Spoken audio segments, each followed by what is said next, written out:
ఈ మూవీ గురించి ఈరోజు టైటిల్ అనౌన్స్మెంట్ కోసం మీ అందరినీ ఇక్కడికి పిలవడం జరిగింది. అలాగే ఆశిష్ మొన్నే మ్యారేజ్ అండ్ రిసెప్షన్ కంప్లీట్ చేసుకొని ఈరోజు తిరుమలలో శ్రీనివాసుడి దగ్గర కళ్యాణం చేసుకొని అక్కడ ఉండడం వల్ల ఈ ఈవెంట్కి రాలేకపోయాడు. పోతే మా అందరిపైన ఈ టైటిల్ అనౌన్స్మెంట్ ఇక్కడ చేయడానికి ఆశిష్ మీరందరూ ఉన్నారు కాబట్టి మీరు చేసేయండి అని చెప్తే ఈరోజు ఇక్కడ ఈ టైటిల్ అనౌన్స్మెంట్ చేయడం అండ్ మీకు మోషన్ పోస్టర్ ఇప్పుడే రిలీజ్ చేయడం జరిగింది. Love me if you dare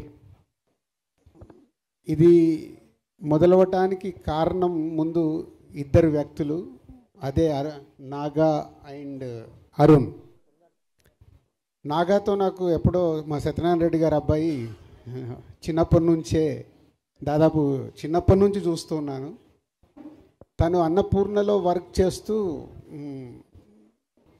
script side అవి వర్క్ చేస్తూ వాళ్ళ దగ్గర వర్క్ చేస్తూ ఉన్నాడు. సడన్గా ఒకరోజు వచ్చి సార్ నేను ఒక స్క్రిప్ట్ చెప్పాలి అని అడిగాడు.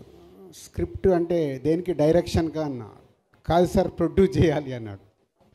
అదేంటి నువ్వు ప్రొడ్యూసర్ అవుదాం అనుకుంటున్నావు అంటే అవును, ఇట్లా నేను నా ఫ్రెండ్ ఒక స్క్రిప్ట్ చేశాం సార్, అది వినాలి అంటే అప్పుడు అరుణ్ని నాకు ఇంట్రడ్యూస్ చేయడం జరిగింది. సో అరుణ్ అడిగాను ఏమేమి సినిమాలు చేసావని. నేను ఇప్పటివరకే సినిమా చేయలేదు సార్ అన్నాడు. మళ్ళీ నాకు బ్లాంక్. కానీ నేను ఒక ఇట్లా 3 నవల్స్ రాశాను సార్, సో నా ఇలా స్టోరీస్ మీద నాకు గ్రిప్ ఉంది సార్ అన్న. సో అప్పుడు నాగాకి అరుణ్కి నేను ఈ స్క్రిప్టు వినటానికి టైం ఇవ్వడం జరిగింది. సో మీ అందరికీ తెలుసు, నేను స్క్రిప్ట్ వినాలన్నా ఒక స్క్రిప్ట్ వింటే నేను దాంతో ఎలా జర్నీ చేస్తాను అని. ఆ స్క్రిప్ట్ విన్న రోజు ఈ love me if you dare నాకు ఎప్పుడో ఒక 20 years వెనకకి వెళ్ళిపోయాను. అంటే ఇన్ని సినిమాలు తీసిన నాకు మళ్ళీ వెనకకి ఎందుకు వెళ్ళానంటే, నాకు ఆర్యా సినిమా విన్నప్పుడు నాకు ఒక వైబ్స్ 20 years బ్యాక్ అంటే నేను టూ యంగ్, అప్పుడే సినిమా ఫీల్డ్లోకి వచ్చి దిల్ మూవీ అండర్ ప్రొడక్షన్లో ఉన్నప్పుడే నేను ఆర్యా స్క్రిప్ట్ విన్నాను. 20 years తర్వాత ఒక స్క్రిప్ట్ నన్ను విన్న తర్వాత ఒక న్యూ ఏజ్ ఫిలిం నన్ను హాంట్ చేస్తూ ఉంది. సో వాళ్ళిద్దరికి అదే చెప్పాను, అంటే కొత్త వాళ్ళు బాగా రాశారు, ఎలా అనుకుంటున్నారు ఏంటి అంటే, మాకు బాబు సైలెన్స్ అమ్మా, ఏ సైలెన్స్ బాబు, మాకు ఆశిష్ కావాలి సార్ అంటారు. లేదా ఆశిష్ ఆల్రెడీ ఇంకో సినిమా చేస్తున్నాడు. లేదు సార్ మేము వెయిట్ చేస్తాము, మాకు అప్కమింగ్ హీరో కావాలి, దాని గురించే మీ దగ్గరికి వచ్చామంటే, నాగమ్మ నువ్వు ఎలా ప్రొడ్యూస్ చేస్తావు? నేను ఒక్కరిని చేయను సార్, నాకు హర్షిత్ని అన్సితని ఇవ్వండి సార్ అన్నాడు.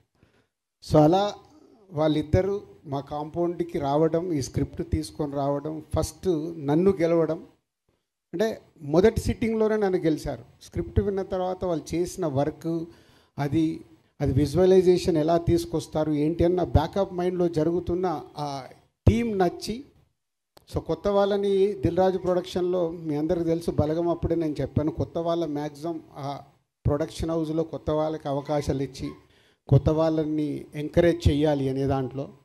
సో అలా వాళ్ళిద్దరూ ఈ స్క్రిప్ట్ ఓకే చేసుకోవడం, తర్వాత ఆశిష్కి కానీ హర్షిత్కి అన్సితకి శిరీష్ గారికి అందరికి స్క్రిప్ట్ చెప్పి నాలో ఏదైతే ఫీల్ అయ్యానో, స్క్రిప్ట్ విన్నప్పుడు అందరిలో అరే బాగుంది, డిఫరెంట్గా ఉంది, బాగుంది, డిఫరెంట్గా ఉందని ఫీల్ అయ్యాము. అప్పుడే ఈ love me if you dare project lock చేశాం. స్క్రిప్ట్ స్టేజ్ దాటిన తర్వాత టెక్నీషియన్స్ ఏంటి అని అడగడం మొదలు పెడితే, అప్పుడు వాళ్ళు పేర్లు చెప్తుంటే నాకు భయం వేస్తుంది. సార్ ఇలా అనుకుంటున్నాం, ఇలా అనుకుంటున్నాం, ఇలా అనుకుంటున్నాం. సో పీసీ గారికి నాతో ఉన్న రిలేషన్లో, సార్ ఇట్లా కొత్త అబ్బాయిలు ఫుల్ స్క్రిప్ట్ ఉంది, మీరు ఒకసారి టైం ఇచ్చి స్క్రిప్ట్ వినండి అని పీసీ గారి దగ్గరికి పంపించడం జరిగింది. పీసీ గారి స్క్రిప్ట్ విని నెక్స్ట్ డే ఫుల్ స్క్రిప్ట్ చదివి నాకు కాల్ చేసేయి ఐఎమ్ డూయింగ్ దిస్ ఫిలిం అన్నాడు. అంటే ఓన్లీ ఆ స్క్రిప్ట్తో పీసీ గారిని కూడా గెలుచుకొని పీసీ శ్రీరామ్ గారిని ఈ సినిమాకి ఫైనల్ చేసుకున్నారు.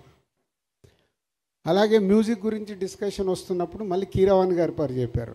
కీరవాణి గారి పేరు మీకు ఏమన్నా? నాగా ఇలాగే అన్నాను, నాగా ఏం ఆలోచిస్తున్నావు నీకు తెలుసా? బాహుబలి, త్రిబుల్ ఆర్లు ఇలాంటి సినిమాలు చేస్తున్నారు. నెక్స్ట్ రాజమౌళి గారిది, మహేష్ బాబు గారి సినిమా ఉంది, నువ్వు కీరవాణి గారిని అంటే, సార్ పీసీ గారిది ఎలా అయితే ఒక ఛాన్స్ ఇప్పించారో ఒక్కసారి మాకు అపాయింట్మెంట్ వస్తే చాలు సార్ అని నేను అడగలేదు. వాళ్ళే అప్రోచ్ అయ్యి కీరవాణి గారి దగ్గరికి వెళ్ళి కీరవాణి గారికి కూడా స్క్రిప్ట్ ఇచ్చి, కీరవాణి గారు స్క్రిప్ట్ చదివి, మళ్ళీ నేను అసలు మాట్లాడలేదు కీరవాణి గారితో, వాళ్ళే అప్రూవల్ చేసుకొని వచ్చి అగ్రిమెంట్ తీసుకొచ్చి సైన్ పెట్టమన్నారు. సో అలా ఈ ప్రాజెక్ట్కి కీరవాణి గారిని కూడా వాళ్ళే తెచ్చుకున్నారు. మంచి అమ్మాయి కావాలి. బేబీ అప్పటికే వైష్ణవి రిలీజ్ అయింది. రకరకాల అమ్మాయిలు అనుకుంటున్నారు. వైష్ణవిని అడిగండి సార్ ఒకసారి అంటే, నేను వైష్ణవిని అప్రోచ్ అవ్వడం, వైష్ణవి ఒకసారి స్క్రిప్ట్ చదివి ఎగ్జైటింగ్ ఉంది సార్, బట్ ఇంకోసారి చదువుతానని మళ్ళీ ఆఫీస్కి వచ్చి ఆఫీస్లోనే కూర్చొని ఫుల్ రీడింగ్ తీసుకొని, రీడింగ్ అయిపోయాక నేను బయట ఉండి వచ్చి, సార్ ఐఎమ్ సో ఎగ్జైటెడ్ అని వైష్ణవి రియాక్షన్. ఇట్లా అంటే ఒక స్క్రిప్ట్ ఇంతమంది సక్సెస్ఫుల్ పీపుల్ని లోపలికి తెచ్చుకున్న సినిమా. ఈ మధ్య కాలంలో నేను ఇన్ని సినిమాలు చేశా, 56 సినిమాల దగ్గరకు వచ్చాయి. ఒక సినిమా ఇంతమందిని ఎగ్జైట్ చేసిందంటే వాళ్ళు ఎంత హోంవర్క్ చేసి ఉంటారు. అరుణ్ అండ్ నాగా అనేది నాకు తెలుసు. రేపు సినిమా చూశాక ప్రేక్షకుల దగ్గర నుంచి కానీ, మీ దగ్గర మీడియా మిత్రుల దగ్గర నుంచి కానీ డెఫినెట్గా ఇట్స్ అ గ్రేట్ అప్రిషియేషన్తో పాటు ఒక వావ్ ఫ్యాక్టర్ జరగబోతుందని నాకు అనిపిస్తుంది. ఆ వావ్ ఫ్యాక్టర్ కోసం నేను వెయిటింగ్లో ఉన్నాను. ఆ రోజు ఎప్పుడు వస్తుందని వెయిటింగ్లో ఉన్నాను, సినిమా కంప్లీట్ అయ్యి మీ అందరికి చూపించడానికి. సో ఈరోజు జస్ట్ టైటిల్ అనౌన్స్ చేసి సినిమా ప్రోగ్రెస్ గురించి చెప్పుదామని. సో ఈరోజు 27th ఫిబ్రవరి 27th, కరెక్ట్ 2 months, ఇక నుంచి 60 రోజులు, April 27th cinema release. So ఈ రోజు నుంచి సినిమాకి సంబంధించిన ప్రమోషన్స్ కానీ, పోస్ట్ ప్రొడక్షన్స్ కానీ అన్నీ కంప్లీట్ చేసుకోవడానికి ఈ యంగ్ బ్యాచ్ అందరు సిద్ధంగా ఉన్నారు. So all the best. Naga and Arun, Balagam తర్వాత అన్షితకు వేరే సినిమా రెడీ కావాల్సింది, అది డిలే. ఈ సినిమా వాళ్ళకి సెకండ్ ఫిలింగా అవ్వడం, అలాగే ఆశిష్కి కూడా వేరే సినిమా రెడీ కావాల్సింది, ఈ సినిమా రెడీ అవ్వడం, ఏదో అన్ని కోఇన్సిడెంట్గా నాకు ఆర్యాకు ఏదైతే జరిగిందో ఈ సినిమాకు మీ అందరికీ అలా జరగబోతుందని నాకు వైబ్స్ అనిపిస్తున్నాయి. ఆ వైబ్స్ నిజంగా ఏప్రిల్ 27 ప్రేక్షకులు కూడా రియాక్ట్ అవుతే మీ లైఫ్లో ఇదొక గ్రేట్ మెమొరీ, మంచి సినిమాతో పాటు మీకు ఒక మంచి మెమొరీ కాబోతుంది మీ యంగ్ బ్యాచ్ అందరికీ నమ్ముతున్నాను. So all the best whole team. So journey చెప్పగలిగాను.